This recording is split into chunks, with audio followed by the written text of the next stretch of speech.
Pagi luar biasa. Propam kuat, Polri mantap. Halo Pedikers. Belakangan, kita sering melihat aksi saling dor-doran antara anggota kepolisian yang berlangsung di rumah pimpinan Propam Polri, Irjen Verdi Sambo. Mungkin belum banyak yang tahu apa sebenarnya Propam itu, serta bagaimana perbedaannya dengan polisi militer. Untuk mengetahui lebih lanjut, simak video ini sampai habis. Mari kita bongkar.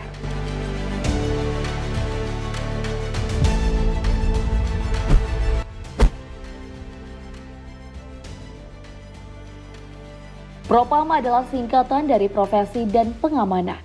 Merupakan salah satu unit dalam institusi Polri berbentuk divisi, bertanggung jawab kepada masalah pembinaan profesi dan pengamanan di lingkungan internal Polri. Divisi Propam disahkan sebagai salah satu struktur dalam institusi kepolisian sejak 27 Oktober 2002. Sebelumnya, divisi ini bernama Satuan Propos Polri, saat kepolisian masih bersatu dengan TNI sebagai ABRI. Setelah ada pemisahan organisasi Polri dan ABRI, divisi Propam menjadi wadah organisasi di tingkat Mabes yang langsung berada di bawah Kapolri. Kepala divisi yang dikenal dengan sebutan Kadif Propam berpangkat Inspektur Jenderal Polisi atau Bintang 2. Propam memiliki moto yaitu Benteng Penjaga Citra Polri dan Benteng Pencari Keadilan. Dengan berbagai tugas umum diantaranya membina dan menyelenggarakan fungsi pertanggungjawaban profesi dan pengamanan internal. Dalam hal ini termasuk ketertiban di lingkungan Polri, penegakan disiplin dan pelayanan pengaduan masyarakat tentang adanya penyimpangan tindakan anggota Polri. Dalam struktur divisi dan tata cara kerjanya, Propam terdiri dari 3 biro. 3 biro ini adalah Biro Pengamanan Internal atau yang disingkat Ropaminal, yang bertanggung jawab terhadap fungsi pengamanan di lingkungan internal organisasi Polri. Kemudian ada Biro Pertanggungjawaban Profesi, biasa juga disebut ROAPROF, yang memegang fungsi pertanggungjawaban profesi. Serta yang ketiga Biro Propos, yang bertanggung jawab terhadap penegakan fungsi disiplin dan ketertiban di lingkungan Polri. Setelah penjelasan panjang lebar ini, kayaknya sudah jelas mengenai apa itu Propam. Selanjutnya mari kita bahas tentang PM alias polisi militer. Kalau Propam tadi sebagai polisinya polisi, maka PM adalah polisinya tentara.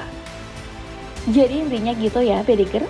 PM merupakan salah satu fungsi teknis militer umum TNI yang memiliki peran untuk menyelenggarakan bantuan administrasi kepada satuan dalam jajaran TNI AD, TNI AL, dan TNI AO. Dari segi usianya, PM lebih muda 2 tahun daripada Propam.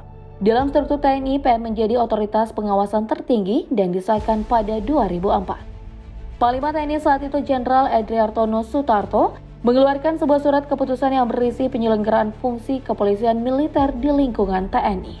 Isi surat keputusannya tentang penyelenggaraan fungsi kepolisian militer yang diselenggarakan oleh masing-masing angkatan, yaitu Polisi Militer Angkatan Darat atau biasa disingkat POMAD, Polisi Militer Angkatan Laut alias POMAL, dan Polisi Militer Angkatan Udara atau POMAU.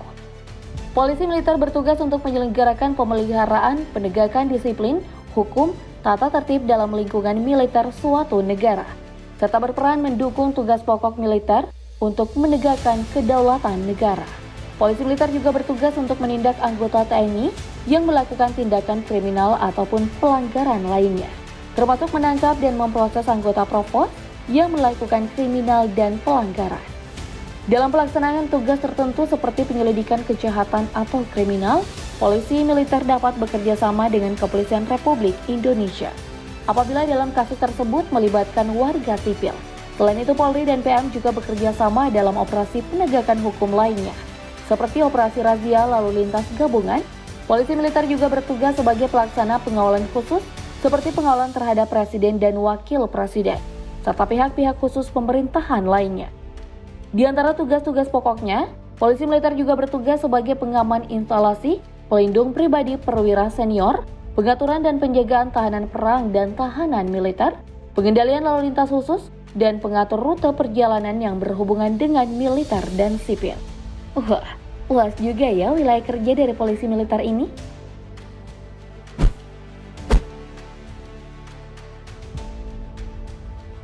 Dari segi pemakaian atribut atau seragam, polisi militer dan Propam jelas berbeda.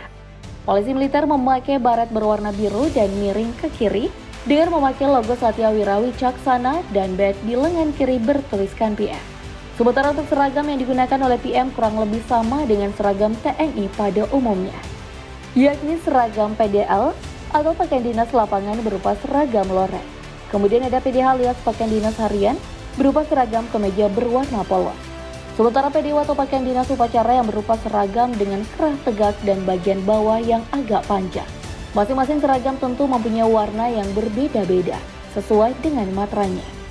Sementara itu Propam juga mengenakan baret yang berwarna sama dengan PM, yakni baret berwarna biru muda yang miring ke kiri. Untuk seragam warnanya tetap sama dengan yang digunakan polisi, yakni baju berwarna coklat dan celana berwarna coklat tua.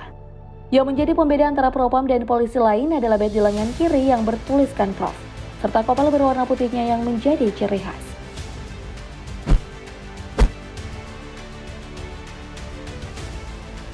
Membahas tentang polisi militer rasanya kurang lengkap tanpa menyinggung soal Kopral Subagio. Seorang prajurit yang mendapat julukan tentara terkuat ini merupakan tentara yang berdinas di Detasemen Polisi Militer Surakarta. Lain daripada yang lain, Kopral Subagio kerap kali membuat aksi yang tak biasa dilakukan oleh tentara pada umumnya. Aksi-aksi yang dilakukan Kopral Subagio kerap berkaitan dengan aksi fisik. Hal inilah yang membuat Kopral Subagio mendapat julukan tentara terkuat. Beberapa atraksi mengagumkan yang dilakukan oleh Kopral Subagio, yang pertama adalah melakukan push up 21 jam 40 menit. Atraksi yang dilakukan pada tahun 2006 dan atraksi ini membuat Kopral Subagio tercatat di Museum Rekor Indonesia sebagai push up terlama. Yang kedua, Kopral Subagio pernah minum minyak rem. Atraksi ini merupakan atraksi gila dan berbahaya. Atraksi ini dilakukan pada tanggal 5 Oktober 2011 yang merupakan Hari Tentara Nasional Indonesia. Kemudian yang ketiga, Kopral Subagio kembali lagi melakukan atraksinya tepat pada tanggal 26 Juni 2012. Dua atraksi yang dilakukan oleh Kopral Subagio kali ini adalah berjalan di atas paku dan minum air aki. Kopral Subagio melakukan aksi berjalan di atas paku tajam tanpa menggunakan alas kaki atau kaki telanjang. Setelahnya, Kopral Subagio melanjutkan atraksinya dengan menyiram sekujur tubuhnya menggunakan air aki. Atraksi ini dilakukan sebagai wujud rasa bangganya kepada seluruh barisan prajurit, serta dalam rangka menyambut HUT Detasemen Polisi Militer. Atraksi keempat adalah lari 24 jam non-stop. Atraksi kali ini memang benar-benar menunjukkan semangat yang luar biasa. Kopral Subagio melakukan atraksinya di depan Istana Mangkunegara. Kopral Subagio mulai berlari pada tanggal 4 Oktober 2012, tepatnya pukul 10.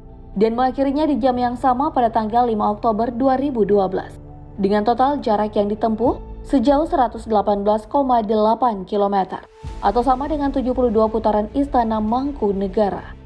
Atraksi ini merupakan janji dari Kopral Subagio dalam rangka HUT TNI. Wah, hebat banget ya, anggota PM1 ini bakal jadi prajurit legenda nih kayaknya.